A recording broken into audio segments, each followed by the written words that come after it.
Salve, salve, camaradas. Estes dias aqui do canal do Estes, Raça, Classe e Revolução. A gente está chegando para mais um vídeo aqui no nosso canal, certo? Agora com o tema 5 notas sobre o documentário Como Nasce um Bad Boy, certo?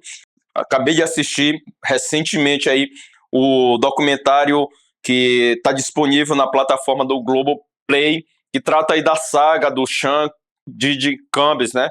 O P. Diddy, ou que para mim é o Puff Daddy. Vou falar sempre aqui dele como eu conheci na década de 90, Puff Daddy, certo? Que é esse indivíduo aí multifacetado. Firmeza, eu enquanto militante do movimento hip hop quilombo urbano, organização aqui do Maranhão, que surgiu em 1989, que teve o auge na década de 90, que é justamente a década aí de ascensão do Puff Daddy. Não poderia deixar de emitir minha opinião sobre o documentário. Vou centrar aqui fundamentalmente em elementos que eu acho que é importante para entender, inclusive, o contexto de toda essa treta aí da década de 90, que vai para muito além do próprio Puff Daddy. Firmeza aí, que eu acho que tem muitos elementos aí que a galera mais nova, da nova geração do hip hop, não conhece. Eu acho que precisa conhecer. Mas antes eu queria aqui, inclusive, prestar solidariedade às mulheres, muito particularmente às mulheres do hip hop, mais particularmente ainda as mulheres do hip hop da década de 90, que eu acho que, inclusive, quando assiste um documentário desse aí, não deve ser fácil, né? Porque parte, infelizmente, dos caras lá que foram referência para milhões de jovens negros aí nos Estados Unidos, em todo o mundo, tratavam e tratam ainda, né, as mulheres como objeto sexual. Não estou falando que são todos, não estou falando, inclusive, que era a maioria, mas é uma minoria que tem uma visibilidade muito grande. Então, desde já deixo aqui minha solidariedade a minhas companheiras do movimento hip hop de hoje e da década de 90. Firmeza? Vamos ao vídeo.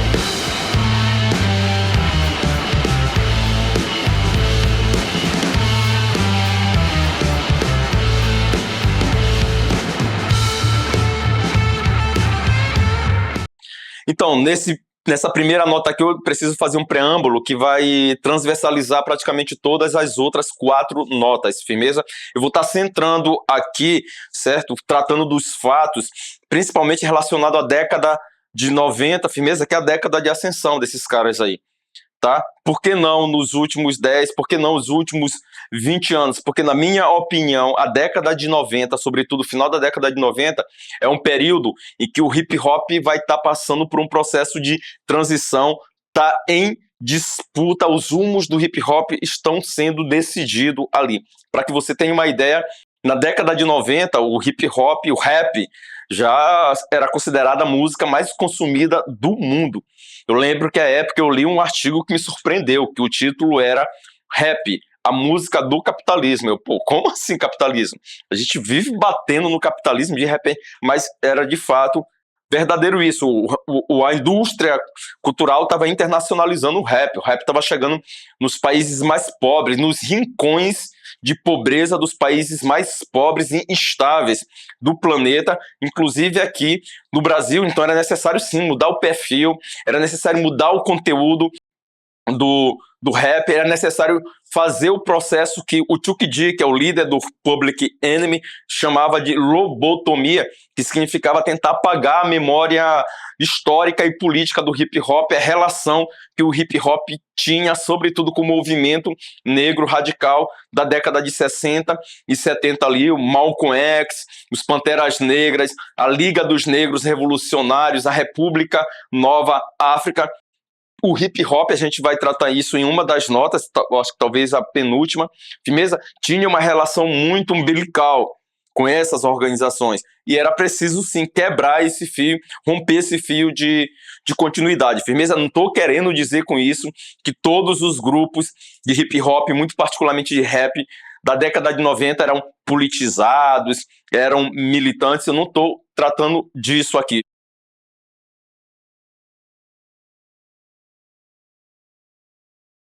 Então, o documentário, ele constrói uma narrativa com o objetivo de construir uma versão que, na minha opinião, ela é falsa. Ele parte de elementos concretos, reais, que de fato aconteceram para construir uma versão falsa. Quais são os fatos concretos? Por exemplo, a história familiar do Puff Daddy, né, que viveu num ambiente familiar muito problemático. O pai era um gangster do Harlem que dedurou um policial e por isso foi assassinado. Daí vem a mãe dele, a Janice Campbell, e cria ele num ambiente muito de festa, de droga, de sexo. Ele sofria agressões nas ruas ainda criança, depois como adolescente, mas ao mesmo tempo ele era um jovem, se transforma num jovem muito ousado, que consegue o estágio em uma gravadora. Em pouco menos de 2 anos ele já era o diretor artístico, diretor de talentos da gravadora. Pouco tempo depois o cara já era o milionário.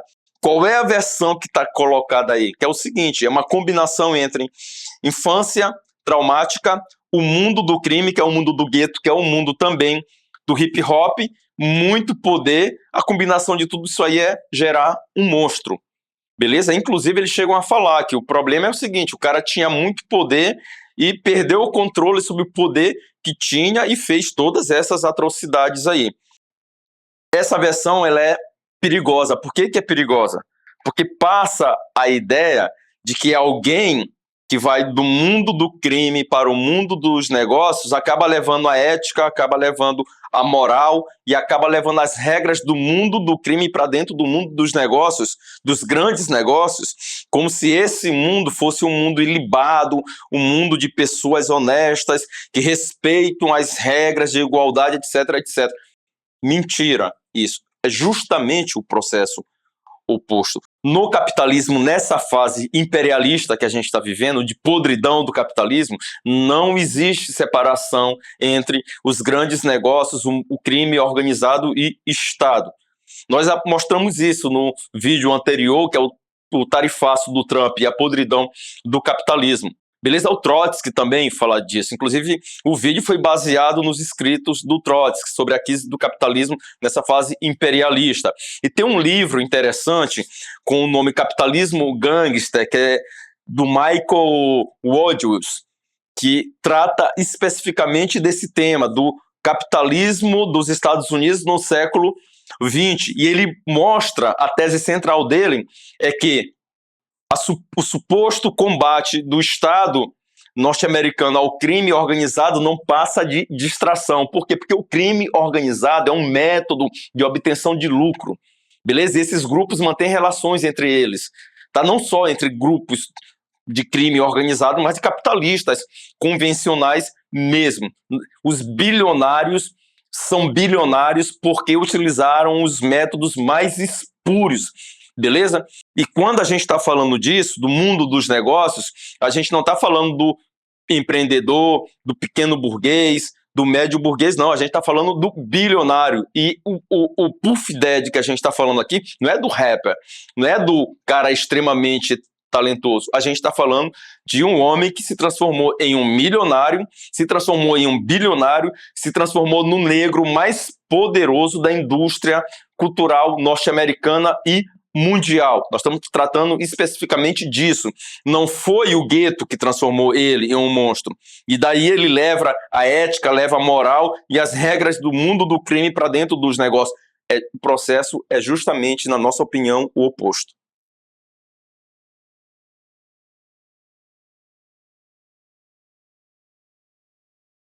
Galera, esqueçam o Puff Daddy artista, beleza? O rap é extremamente talentoso, o diretor artístico também muito talentoso, o cara que veio do gueto, o jovem que veio do gueto, não, a gente tá falando aqui de um bilionário, beleza? De um milionário, de um cara que acumulou capital pra caramba, que não é deixar esse capital guardado no colchão ou no cofre, que como qualquer milionário, como qualquer bilionário, tinha que colocar esse capital em movimento para que ele se valorizasse, produzisse mais capital. Isso significa expandir e derrotar a concorrência, eliminar a concorrência. E dentro desse mundo dos milionários e dos bilionários, todo tipo de método é utilizado. Não é que foi o método que veio do gueto, do crime dos guetos para dentro do mundo dos negócios, não. É que já existe no mundo dos negócios. Os bilionários, para expandir os seus negócios, eles utilizam todos os métodos, inclusive de assassinato. O caso do Congo belga é um dos maiores exemplos. 20 milhões de pessoas assassinadas para transformar o Leopoldo num cara mais rico da Bélgica, entende? Então a disputa, tanto é que o documentário não mostra que tudo isso que o Puff Daddy fez foi para dominar a indústria do entretenimento. É sequestro, imagens privadas das pessoas, utilizando isso depois como chantagem, assassinatos, ameaças. Inclusive a disputa da Death Row Records com a Bad Boy, a versão que foi passada para a gente ali na década de 90, que era a disputa entre Costa Leste e Costa Oeste, Pac e Notorious Big, etc. Não era só isso, tá? Ali são dois impérios capitalistas milionários disputando a indústria do entretenimento. É isso que estava em disputa ali. Disputando, inclusive, o mercado da música mais promissora do planeta na década de 90, que era o rap, como eu falei, a música do capitalismo.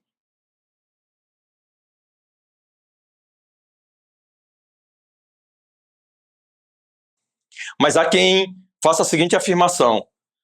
O Puff Daddy está sofrendo uma espetacularização midiática porque o cara é preto. Se fosse um branco rico, não estaria sendo tão exposto como o Puff Daddy. Até quem diga que quanto mais rico o preto fica, mais racismo ele sofre. Isso aí é uma falácia total. Eu não sabia o que é preto, o que é ser pobre, o que é ser favelado. Mas em relação à comparação, acho que tem sim sentido, até porque quem é preto burguês sofre racismo sim, mulheres burguesas são vítimas sim de machismo, as pessoas LGBTs que são burguesas também sofrem LGBTfobia, porque as opressões elas vão para além das classes sociais. Não é a mesma coisa com quem é pobre, com quem é favelado, beleza? Mas sofre, sim. Mas eu acho que a gente deveria fazer uma outra pergunta. Por que um preto que cometeu tantos crimes, tantas atrocidades, num dos estados mais racistas do planeta, que é o dos Estados Unidos, não foi punido, ficou impune? Por quê? Vou pegar dois casos que são relatados no próprio documentário. Um é de uma festa beneficente organizada por Puff Daddy e outros caras aí, certo? Num ginásio com vários astros aí do basquete, que já mostra que em 1991 ainda, que o cara tinha uma influência do caramba, certo? Mike Tyson estava presente, capacidade para 2.000 pessoas, venderam mais de 10.000 ingressos, teve tumultos e 9 pessoas acabaram morrendo esmagadas e 27 ficaram feridas. O Puff Daddy depois ele paga uma indenização irrisória aí às famílias das vítimas, algo em torno aí de $50 mil, e já era um milionário. Inclusive essa tragédia foi catapultando mais ainda a carreira dele, o cara ficou mais conhecido ainda. O outro caso que também está no documentário é de uma moça que foi sequestrada por esses caras, beleza? Deixaram ela no cárcere privado, violentaram ela, drogaram ela, espancaram, certo? Ameaçaram ela de morte, tiraram tudo dela, ficou nua, completamente sem saber o que fazer, e ela consegue escapar por um descuido deles e vai para casa de um vizinho do Puff Daddy, que liga para a polícia. O xerife chega, de acordo com a versão dela, manda ela voltar para casa, não queria nem registrar a ocorrência, mas ela registra a ocorrência, entra com o processo, mas o processo não é encaminhado. Simplesmente isso. Esse é o Puff Daddy. Vamos fazer uma outra comparação. Vamos comparar ele com Mumia Abu-Jamal, para quem não sabe. Mumia Abu-Jamal foi uma das lideranças dos Panteras Negras, e que foi acusado de ter assassinado um policial sem ter cometido crime algum. O julgamento dele foi uma verdadeira farsa, cheio de contradições. Mumia Abu-Jamal está desde 1981 no corredor da morte, estava no corredor da morte. Depois de muita pressão, salvo engano, em 2008, Ele sai do corredor da morte e está em prisão perpétua. Por quê? Porque era uma das lideranças de um dos movimentos que o Estado norte-americano tinha como inimigo número 1, que eram os Panteras Negras. A própria mãe do Tupac, que também a gente vai tratar mais à frente, que foi liderança dos Panteras Negras também, foi presa, acusação parecida, 2 anos de cadeia, inclusive já grávida do Tupac. Por que tão fácil assim para esses indivíduos?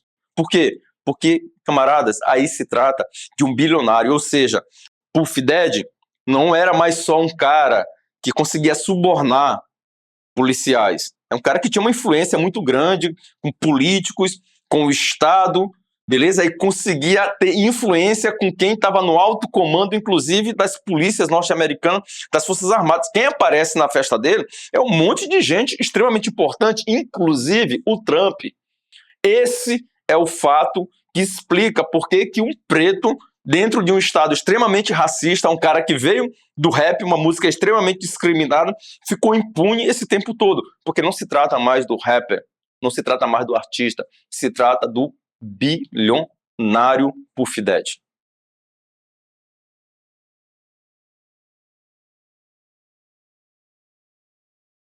O quarto elemento, a quarta nota do documentário que eu queria aqui fazer a crítica é sobre o assassinato do Tupac, do Notorious Big, que aparece de maneira muito artificial.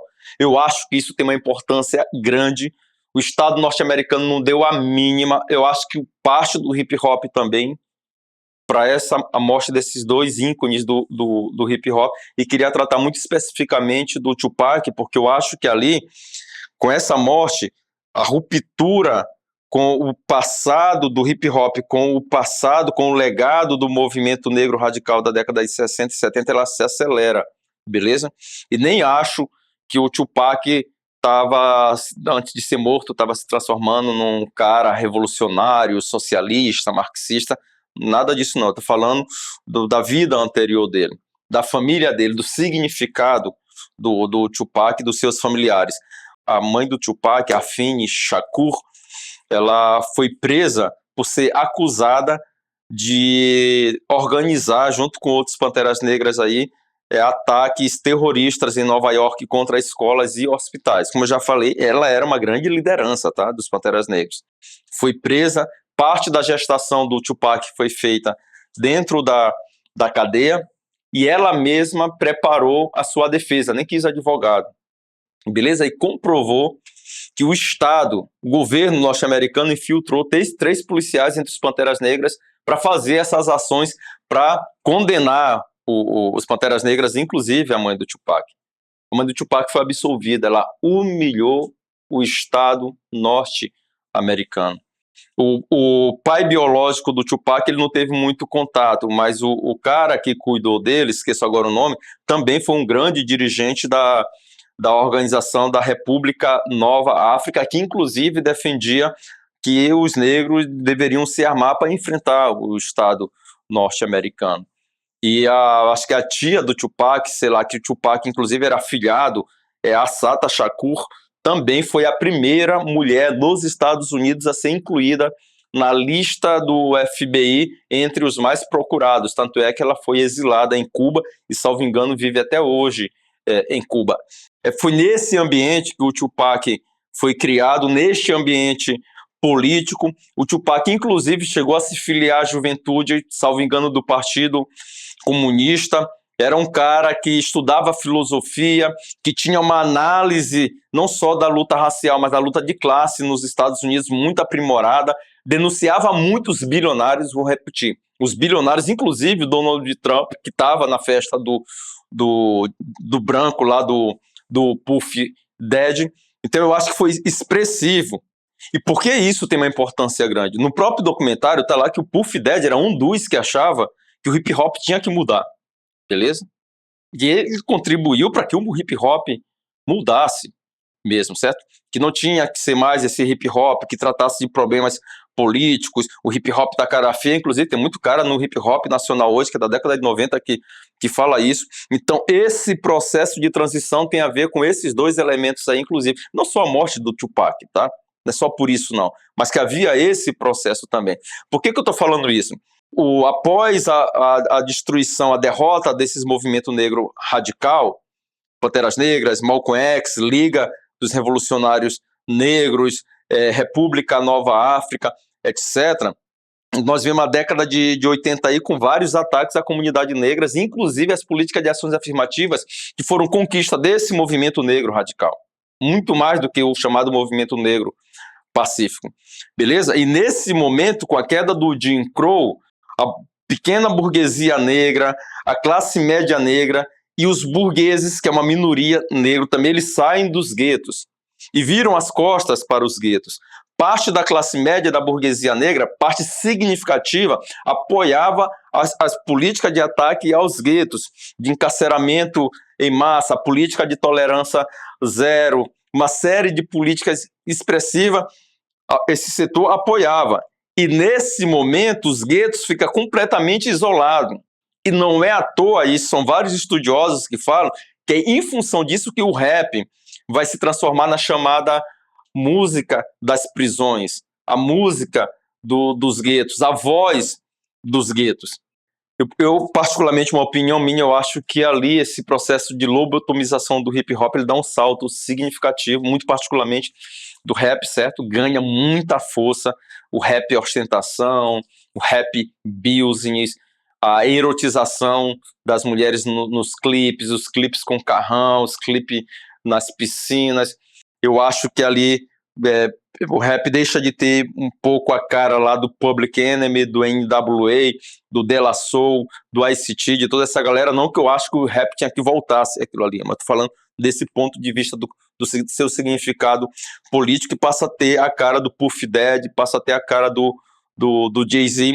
Eu acho que começa o processo de desativação de uma bomba relógio periférica do gueto que todos os governos, que a playboyzada de todo mundo temia e temia muito.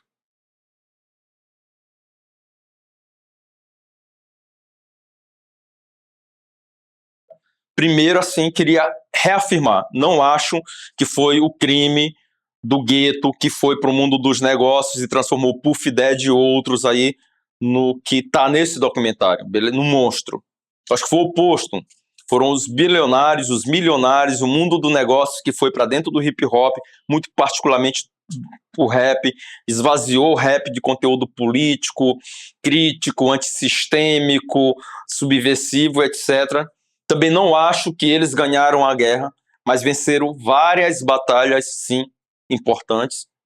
Beleza? Não acho também que o hip hop hoje tem que voltar a ser como era na década de 90, certo? Não sou saudosista, mas tenho sim que resgatar, é importante resgatar o que foi a década de 90. O Brasil tinha o rap mais politizado do mundo, a burguesia brasileira tinha medo do rap. E influenciado, sim, pelos Estados Unidos, muito particularmente pelo Public Enemy, mas também levado pela realidade que a gente vivia. Tudo que foi produzido aqui era produto da realidade que a gente se enfrentava, beleza? Foi aí o período aí do Sobrevivendo no Inferno, que para mim aí é um álbum que marca o hip hop brasileiro, certo?